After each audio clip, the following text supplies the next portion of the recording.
Por tanto, sabemos que, si no está despierto, incluso un Buda es un ser impresionable, y que incluso un ser impresionable, si despierta en un momento de pensamiento, es un Buda. Ui Heng. Cuando un hombre es liberado de una prisión, recobra su libertad. En el momento en que sale de la verja, está liberado de su sentencia. Los vigilantes, los muros, las rejas y las cerraduras de su celda. El mundo se abre ante él. Es libre para realizar las posibilidades que ahora le ofrece. Y está libre para los demás. Disponible para relaciones. Disponible para todas las exigencias y retos que le presenten los demás. La libertad nunca es absoluta. Siempre relativa a alguna otra cosa. Libertad de restricciones. Libertad para actuar. Libertad para los demás. El antiguo prisionero aún está constreñido por las leyes de la sociedad, los recursos que tiene disponibles, los límites de su cultura, conocimientos y habilidades, y finalmente por el estado de su cuerpo y las leyes de la naturaleza. Similarmente, la libertad del despertar es una libertad relativa de las restricciones de la confusión y la agitación egocéntricas, del ansia de una identidad fija, de la obsesión de fraguar una situación perfecta, de la identificación con opiniones preconcebidas y de la angustia que se origina en semejantes apegos. El mismo Buda seguía estando constreñido por la visión del mundo de su tiempo, su propia lengua, conocimientos y habilidades, su conciencia de lo que toleraría su sociedad, la disponibilidad de recursos y tecnologías, las barreras geográficas y políticas que le restringían a un área limitada del norte de la India, su cuerpo físico y las leyes de la naturaleza. Sin embargo, el mundo se abrió ante él de una manera sin precedentes.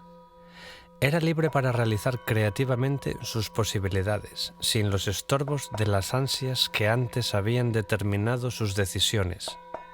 Libre para imaginar una respuesta apropiada a la angustia de los demás.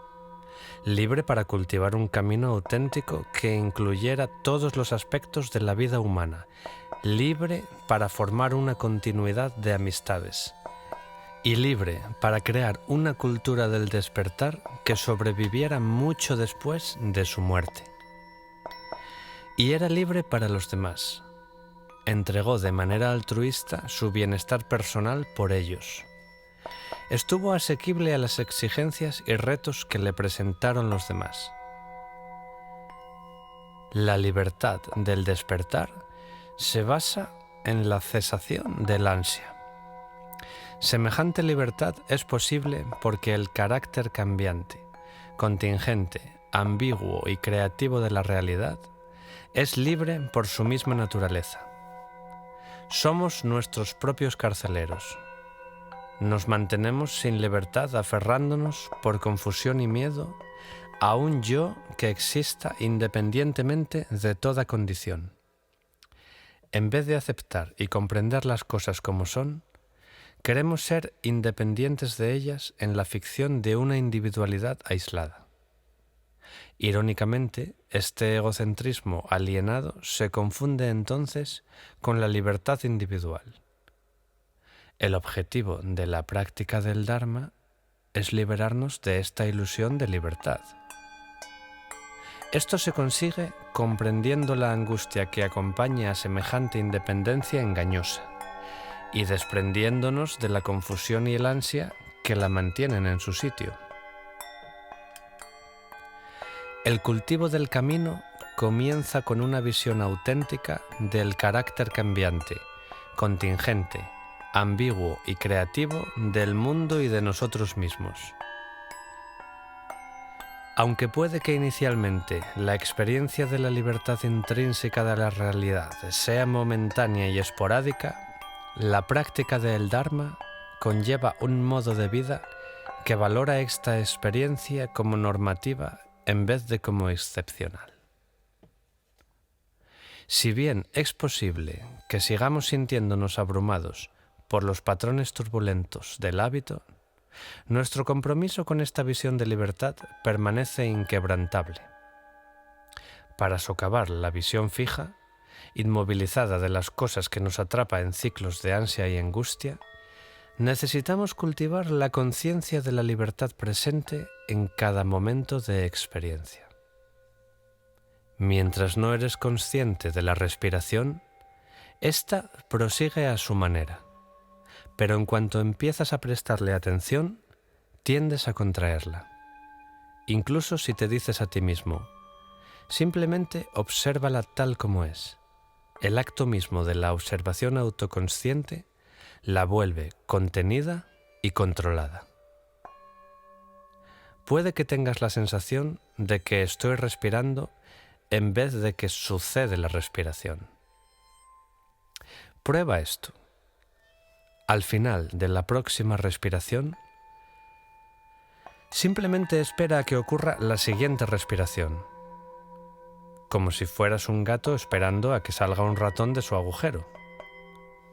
Sabes que llegará la siguiente inspiración, pero no tienes una idea precisa de cuándo lo hará. De manera que, mientras tu atención permanece alerta y enfocada en el presente como la de un gato, está libre de cualquier intención de controlar lo que sucederá a continuación. Simplemente espera sin expectativas. Entonces, sucede de repente y percibes que está respirando. Resulta extrañamente excitante, incluso inquietante, ser consciente de la respiración de esta manera. Como foco de la atención, la respiración es la única función corporal que puede ser tanto autónoma como volitiva, al contrario, por ejemplo, de los latidos del corazón. Aunque al principio puede que la respiración sirva como objeto para la concentración, al desprendernos de todo afán de controlarla, podemos presenciar en sus movimientos rítmicos la libertad intrínseca de la realidad misma. Respirar es el movimiento de la vida, el proceso vital que conecta el cuerpo con su entorno. Cuanto más nos abrimos a la conciencia de la respiración y el cuerpo y profundizamos en ella, más comprendemos el dinamismo intrínseco de toda nuestra experiencia. Nada permanece inmóvil ni un momento. La respiración, los latidos del corazón, el cuerpo, los sentimientos, los pensamientos o el entorno son facetas de un indivisible sistema interactivo, ninguna parte del cual puede ser reclamada como mí o mío.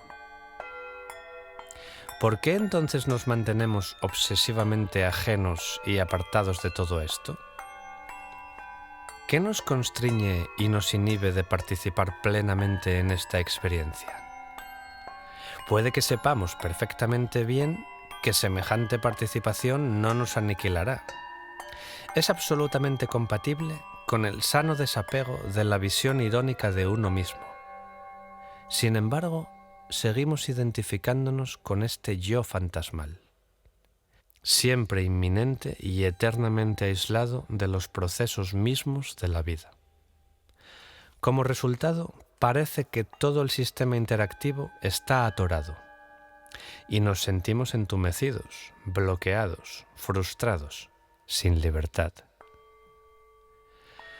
Abrazar repetidamente el flujo dinámico, precario y desinteresado de la experiencia socava gradualmente esta arraigada creencia en nuestra existencia separada. Para realzar aún más esto, resulta útil desprendernos no sólo del apego a un yo fijo, sino de todos los puntos de vista que limitan y fijan la experiencia.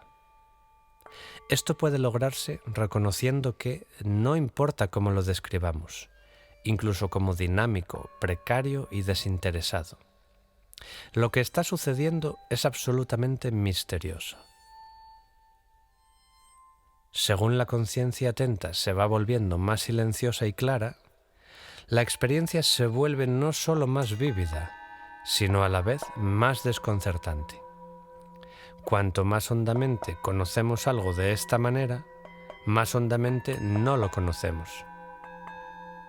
Cuando escuchamos atentamente la lluvia o miramos una silla, estas cosas familiares se vuelven no solo más explícitas, sino también más enigmáticas.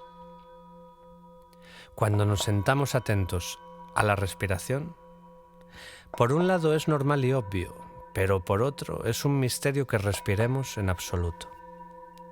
Prestar atención a esta dimensión de la experiencia, en la que fallan las descripciones y las explicaciones, cuestiona las premisas de nuestra capacidad de conocimiento. La experiencia no puede ser explicada confinándola simplemente a una categoría conceptual. Su ambigüedad suprema es que es simultáneamente conocible e incognoscible. No importa lo bien que conozcamos algo, percibir su libertad intrínseca nos impele a admitir humildemente: no lo conozco realmente. Semejante desconocimiento no es el final del camino, el punto más allá del cual el pensamiento no puede proseguir. Este conocimiento es la base del agnosticismo profundo. Cuando se suspenden las creencias y las opiniones, la mente no tiene ningún sitio en el que descansar. Somos libres para iniciar un tipo de indagación radicalmente diferente. Esta indagación está presente en el desconocimiento mismo. En cuanto la conciencia se queda perpleja y desconcertada ante la lluvia, una silla, la respiración, todas estas cosas se presentan como preguntas. Fallan las premisas y las descripciones habituales, y oímos gritar a nuestras voces balbucientes: ¿qué es esto? O simplemente ¿qué? ¿O por qué? O quizá ninguna palabra en absoluto, solo ¿mm? La mera presencia de las cosas es asombrosa. Provocan pasmo, admiración, incomprensión, sobrecogimiento. No solo la mente, sino todo el organismo se siente perplejo. Esto puede ser perturbador. Ahora la conciencia puede ser descarrilada por destellos de pensamiento especulativo, ráfagas espontáneas de poesía que, no importa lo inspirados u originales que puedan ser, nos devuelven al mundo categorizado y familiar. La tarea de la práctica del Dharma es mantener esta perplejidad en el contexto de la conciencia calmada, clara y centrada. Semejante perplejidad no está ni frustrada ni meramente curiosa acerca de un detalle específico de la experiencia. Es una indagación intensa, enfocada a la totalidad de lo que está sucediendo en cualquier momento específico. Es el motor que lleva a la conciencia al corazón de lo desconocido. La indagación que surge del desconocimiento difiere del escudriñamiento convencional, ya que no está interesada en obtener una respuesta. Esta indagación empieza justo donde acaban las descripciones y las explicaciones. Ya se ha desprendido de las restricciones y limitaciones de las categorías conceptuales. Reconoce que los misterios no se resuelven como si fueran problemas y luego se olvidan. Cuanto más hondamente penetramos en un misterio, más misterioso se vuelve. Esta indagación perpleja es el camino central mismo. Al rehusar ser confinado en las respuestas sí y no, es esto y no es eso, se desprende de los extremos de la afirmación y la negación, algo y nada. Como la vida misma, simplemente sigue, libre de la necesidad de agarrarse a ninguna posición fija, incluida la del budismo. Impide que la cualidad de la conciencia se vuelva una posición pasiva, rutinaria, que puede concordar con un sistema de creencias, pero hace que la experiencia se vuelva insulsa y opaca. La perplejidad mantiene a la conciencia de puntillas. Revela que la experiencia es transparente, radiante y sin impedimentos. La indagación es el sendero por el que se mueve la persona centrada. Abrasada de intensidad, pero libre de turbulencias y de la obsesión por las respuestas, la indagación se contenta con dejar que las cosas sean como son. Ni siquiera hay un plan oculto que opera entre bastidores. Las expectativas de metas y recompensas como la iluminación se aceptan como son, tentativas postreras del yo fantasmal de subvertir el proceso a sus propios fines. Cuanto más conscientes nos volvemos del misterioso despliegue de la vida, más claro se vuelve que su propósito no es satisfacer las expectativas de nuestro ego. Solo podemos poner en palabras la pregunta que plantea y luego soltarla, escuchar y esperar. La realidad es intrínsecamente libre porque es cambiante, incierta, contingente y vacía. Es un juego dinámico de relaciones. Despertar a esto revela nuestra propia realidad intrínseca, porque también nosotros somos por naturaleza un juego dinámico de relaciones. Una visión auténtica de esta libertad es el fundamento de la autonomía creativa y la libertad individuales. Esta experiencia, sin embargo, es algo que recobramos en momentos específicos con el paso del tiempo. Mientras sigamos encerrados en la premisa de que el yo y las cosas son invariables, inequívocos, absolutos, opacos y sólidos, permaneceremos respectivamente confinados, alienados, aletargados, frustrados y sin libertad. Sin embargo, en la práctica, la vida no puede ser dividida tan nítidamente en las dualidades del libre y no libre, despierta y no despierta. Aunque semejantes categorías están bien demarcadas, la vida es ambigua. La libertad puede recuperarse y perderse de nuevo. Despertar es recuperar esa impresionante libertad con la que nacimos, pero que hemos sustituido por la pseudo-independencia de un yo separado. No importa lo mucho que nos asuste, no importa cuánto nos resistamos. Esta libertad está siempre disponible. Puede irrumpir en nuestra vida en cualquier momento. La busquemos o no, capacitándonos para vislumbrar una realidad que es simultáneamente más familiar y más esquiva que cualquier cosa que hayamos conocido, en la que nos encontramos profundamente solos y profundamente conectados con todo.